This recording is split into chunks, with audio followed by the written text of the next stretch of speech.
Hello, this is Tech Happy Life with Dr. Mike Brooks. In today's episode, we're going to cover how we can have a healthier connection to our phones. When Steve Jobs first introduced the iPhone in 2007, he might not have envisioned what would become of it today. It might bring to mind the story of Dr. Frankenstein's Monster.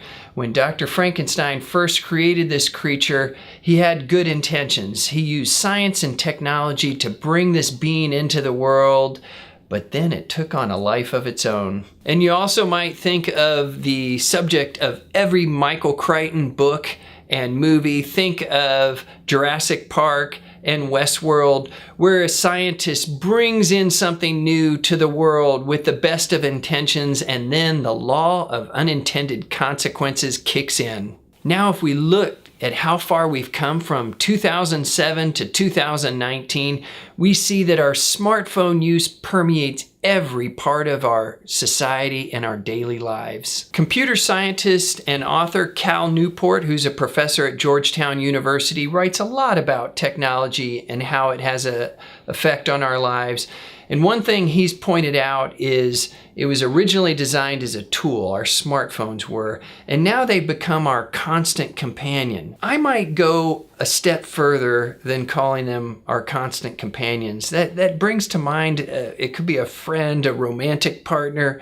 I would say that the way we use our phones, we tend to overuse them, and they've become somewhat of a pocket parasite that are quietly leeching away our productivity, our attention, the quality of our in-person social interactions, and our happiness. We don't want our phones to be a pocket parasite. There are so many benefits to our phones, but if we use them more strategically, we can have a healthier connection to our phones, and there will no longer be a parasite. And I want to introduce a way that we call a mindful engagement with technology. So MET, we can get our needs met in life with a mindful engagement with technology. What do I mean by that? Mindfulness is about being conscious and fully present in the moment we're in. And when I talk about a mindful engagement with technology, what I'm talking about is a judicious, strategic use of our technology.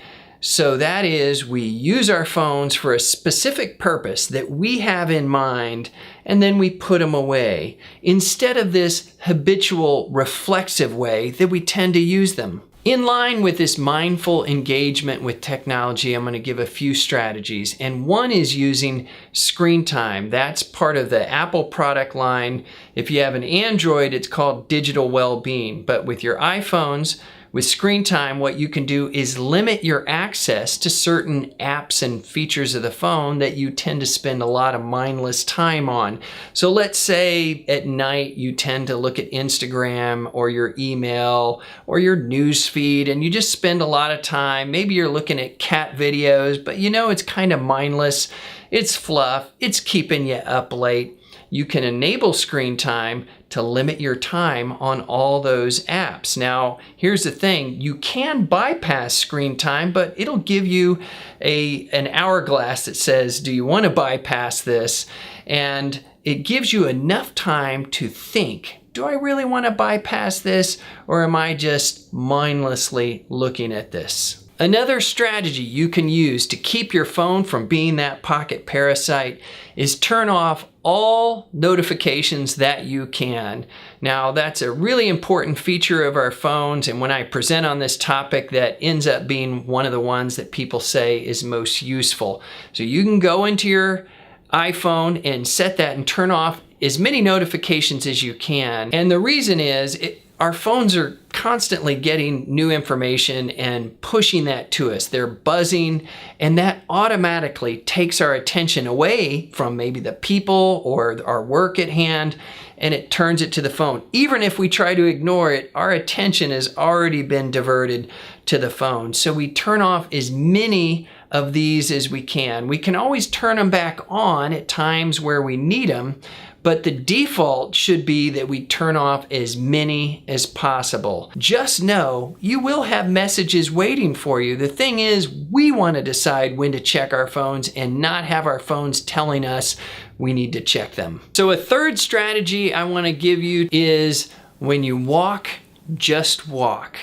Too often, and you can look around you, if you look up from your own phone long enough, you'll see that other people have their eyes buried in their phones. And what I encourage you to do is when you walk, just walk. Eyes forward, look around you, connect with nature, connect with other people. Hopefully their eyes are up from their phone.